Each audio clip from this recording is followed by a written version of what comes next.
Good Morning Business, le grand entretien. Il est 8h15 et c'est Michel Biérot, le directeur exécutif de Lidl France, qui est avec nous ce matin. Bonjour. Bonjour. Alors comment se porte Lidl et ses 1580 supermarchés en France? Est-ce que votre part de marché a progressé dans le contexte effectivement où les Français veulent absolument maintenir leur pouvoir d'achat? Alors oui, notre part de marché progresse toutes les périodes. En fait, c'est comme un mois par mois. C'est Kantar qui analyse les parts de marché et elle progresse depuis très longtemps. Et on a encore gagné 0,3 de part de marché le mois dernier. Vous êtes à combien aujourd'hui? Là, on est à 7,6 sur le mois dernier et au cumul à 7,8% de part de marché. Et en fait, ce qu'on constate, c'est que les clients ils changent de supermarché, ils changent pas forcément d'habitude, mais ils changent de supermarché, ils viennent chez nous. On gagne, selon Kantar, donc c'est ce qui définit cette part de marché, 400 à 500 000 nouveaux foyers tous les mois. Donc ça montre bien que les consommateurs, ils se disent, avant ils allaient dans les grands hyper, ils achetaient des marques. Aujourd'hui, ils se disent, on va plutôt tester Lidl, parce qu'on est 25 à 30% moins cher qu'une marque nationale, du fait de nos marques de distributeurs qui nous appartiennent. Et donc ils testent et si la qualité est au rendez-vous, ils reviennent et c'est ce qui se passe. Les parts de marché progressent, le chiffre d'affaires progresse. On a vu que les marges des entreprises globalement progressent en France avec les chiffres de l'INSEE. On est à 32,2% au deuxième trimestre. Est-ce que vous vous sentez concerné ? Alors non, sur la marge, on ne se sent absolument pas concerné. Au contraire, on perd de la marge. Certes, on gagne du chiffre d'affaires parce que des nouveaux clients viennent nous voir, donc on profite de la crise en termes de chiffre d'affaires. Alors, c'est très très positif pour nous, on est très très bon en chiffre d'affaires. Par contre, la marge se dégrade. Pourquoi ? Parce qu'on se prend de fortes hausses au niveau des prix d'achat. Par contre, on ne les répercute pas dans la totalité sur les prix de vente pour nos consommateurs, pour essayer de les protéger et de leur donner le maximum de pouvoir d'achat. On parle beaucoup des prix de l'énergie aussi. On a vu que la grande distribution avait fait des propositions au gouvernement, notamment dans la perspective du Conseil de défense qui aura lieu demain à l'Elysée sur la crise énergétique. Ça représente quoi pour vous, les coûts de l'énergie dans l'exploitation d'un magasin ? Alors les coûts de l'énergie, c'est énorme. C'est pas le plus gros poste, mais c'est très très important et donc on y fait attention. 20, 30%? J'ai pas le chiffre en pourcentage, mais je peux vous donner un chiffre en euros. Ouais. Un magasin Lidl, c'est 5 000 euros par mois d'électricité. Ouais. 5 000 euros. 2023, donc on achète l'électricité pour 2023 aujourd'hui.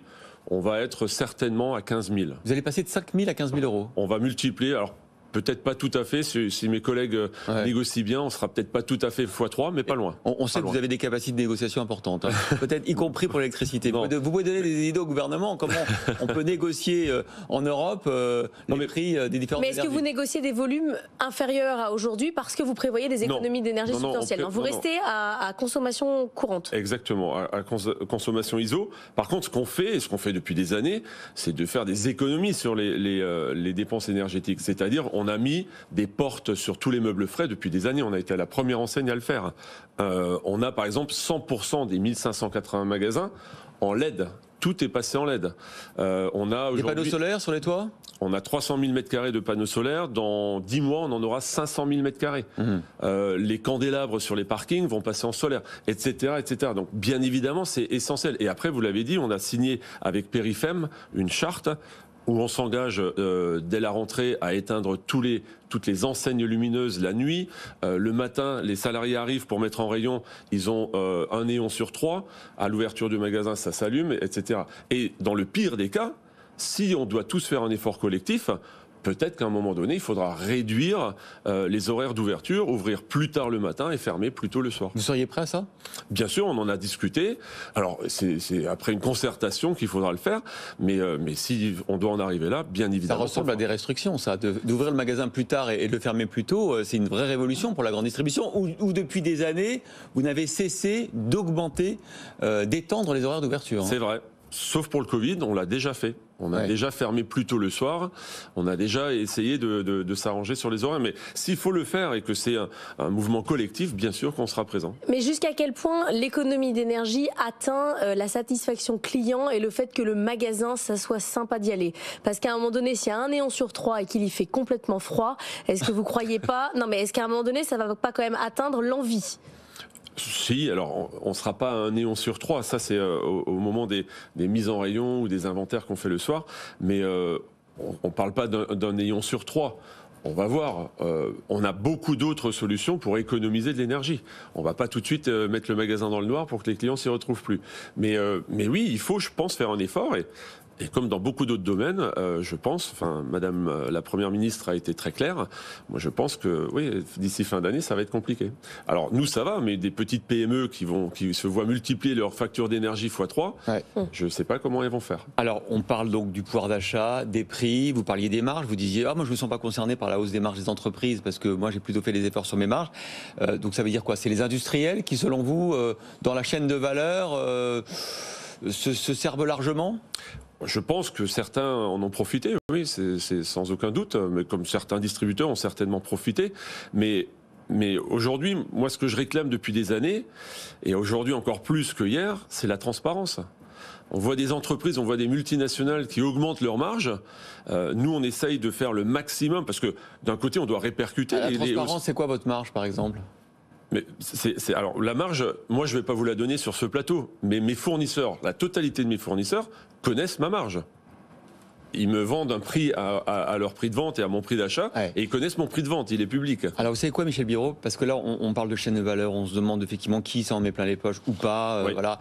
On avait, avec Laure, on a reçu Christiane Lambert la semaine dernière, et la présidente de la FNSEA. C'était un moment assez émouvant, parce qu'elle était d'une sincérité extrême, et elle vous reprochait à vous, notamment, qui avait 90% de produits de marque de distribution, de ne pas comprendre qu'un litre de lait, ça doit valoir 1 €. Elle va vous expliquer pour toi. Écoutez Christiane Lambert. Produire son alimentation dans un pays, la souveraineté alimentaire, ça a de la valeur. On l'a trop bradé en pensant que le monde était un grand supermarché et qu'on pourrait tout acheter moins cher ailleurs. Ça a de la valeur, mais protégeons-le. Là, on est sur un point de bascule. Soit on tient les prix face à la hausse des charges et les agriculteurs tiennent debout. Moi, j'ai des agriculteurs qui arrêtent la production laitière chaque semaine parce qu'ils n'ont plus le moral. Leur travail est méprisé. Ils se lèvent à 6 h du matin, ils se couchent tard, ils se lèvent pour faire des vélages. Manger des animaux, pareil, quand il y a des truies qui mettent bas, on se lève la nuit pour les accompagner. Quand au bout du compte, on nous dit « Salut, c'est trop cher, on n'achète pas vos produits, on va les prendre ailleurs », c'est méprisant. Le litre de ça lait ne peut pas durer comme ça. Le litre de lait chez Lidl, c'est 78 centimes. Non, c'est 82. Ah, vous aviez fait des promesses pour augmenter, donc vous avez déjà commencé. Est-ce qu'on va aller vers les 1 €? Ça fait 1 an et demi qu'on a augmenté notre prix du lait. Le marché a suivi. Je me suis engagé auprès du monde agricole. Ça fait des années que je soutiens le monde agricole en faisant des contrats tripartites. Enfin, on fait énormément de choses. Je viens moi-même du monde agricole. C'est très important de le préserver. Madame Lambert a parfaitement raison de parler de la souveraineté alimentaire française. Je pense, et je l'ai dit et je le redis, d'ici fin d'année, pas dans 5 ans, d'ici fin d'année, je pense qu'il n'y aura pas suffisamment de lait français pour répondre à la demande des consommateurs français. De la même façon, il n'y aura plus assez de viande française pour répondre à la demande. C'est déjà le cas, on importe beaucoup de viande. Oui, mais aujourd'hui, moi, j'ai 100% de viande hachée française. J'ai 100% de lait français. Ce sera certainement plus le cas d'ici fin d'année. Sur les fruits et légumes, vous avez quel pourcentage Ça dépend des saisons, mais sur l'année, on est à 75-78%. D'accord. Vous dites qu'il n'y en aura plus à cause de la sécheresse? Non, parce que l'année dernière, on a perdu 120 000 vaches laitières et donc 100 000 veaux qui ne sont pas nés. Donc ça va être un problème. Donc oui, il faut payer le lait, il faut payer l'alimentation à sa juste valeur. 100% d'accord. Moi, je ne suis pas un vendeur de premier prix. J'ai de la marque de distributeur, vous l'avez dit. Ouais. Mon lait, le moins cher, est à 82 centimes. Tous mes collègues vendent du lait, soi-disant premier prix, à entre 70 et 71 centimes. 11 centimes moins cher. Moi, en vendant un litre de lait à 82, je rémunère 43 l'éleveur, 43 centimes. D'accord ? Et le reste, c'est l'industriel. Et ma marge, elle est quasi nulle. Alors, il y a une loi qui m'impose une certaine marge. 10%. Exactement, vous avez parfaitement raison. Et donc, si demain, je réponds à la FNPL, à la FNSEA, et que je vais à 99, bien sûr, et on va augmenter encore le prix du lait. Je m'y suis engagé. Mais il faut que les premiers prix disparaissent. Je ne peux pas, moi, Lidl, vendre du lait à 99 quand sur le marché, par ailleurs, il y a du premier prix à 70, qui est du lait français. Et je n'ai jamais, j'ai visité beaucoup d'élevages, je n'ai jamais vu de vache premier prix. Donc déjà, faisons le travail et que mes collègues, que mes concurrents discutent. Je vais vous dire, Alexandre Bompard a répondu hier sur BFM TV très clairement, c'est non. Il ne va pas faire disparaître les marques premier prix. Il explique que sinon, on ne boit plus de lait dans certaines familles. Donc, oui, alors il faudra qu'il explique aux éleveurs comment ils les rémunèrent correctement. Donc vers les 1 €. progressivement? Moi, je pense qu'on peut vendre du lait à 1 euro. L'Allemagne le fait, mes collègues allemands le font. Ils n'ont pas perdu 1 litre de lait. Donc je pense que non seulement on peut vendre 99 pour bien rémunérer le monde agricole, et je suis persuadé qu'on ne perdra pas de volume. Parce que vous ou moi, demain matin, on continuera à boire un bol de lait. De la même façon qu'il faut supprimer les promotions sur le lait, parce que demain matin, on ne boira pas 2 bols si vous achetez un pack et le deuxième à moins 50. Michel Biérot, vous êtes un groupe européen, un groupe allemand, donc c'est très intéressant parce que on voit que le niveau d'inflation n'est pas le même en France et dans d'autres pays, par exemple en Allemagne. Comment vous l'expliquez? J'imagine que vous vous parlez entre collègues d'un pays à l'autre. Est-ce que vos collègues de Lidl Allemagne augmentent davantage les prix que vous? Parfois sur les mêmes produits. Oui. Moi, j'arrive pas à comprendre comment dans un marché unique, il y a autant d'écart d'évolution de prix en ce moment. Tout simplement parce que les autres pays vont répercuter les hausses qu'ils se prennent des fournisseurs beaucoup plus rapidement sur leur prix de vente. Ils se posent pas trop, ils se posent pas trop de questions, et le paysage de la distribution n'est pas le même en Allemagne, en Italie qu'en France. Donc par rapport à vos collègues, vous serrez vos marges parce qu'il y a la concurrence, alors que votre collègue allemand, il vous dit, moi je répercute ma facture d'électricité qui passe de 5 à 15 000, moi je vais la répercuter. C'est exactement ça. Ah ouais. Ils répercutent beaucoup plus facilement. Nous, on est tenus, bien évidemment. Moi, mon job, c'est de regarder mes concurrents tous les jours. Je ne peux pas. Alors sur le lait, aujourd'hui, je suis plus cher que les autres, et je le dis, mais parce que je paye correctement les C'est de l'engagement sur le lait. C'est de l'engagement, exactement. Tout simplement pour préserver la souveraineté alimentaire française dont parlait Christiane Lambert. On parle de pénurie à venir sur un certain nombre de produits. On parle de tout ce qui est lié au lait, évidemment, le beurre. Vous voyez des choses, la crème. Déjà, il y a des ruptures de stock. Est-ce qu'il y a des comportements de consommateurs de stockage qui sont un peu anormaux? Non, pas actuellement.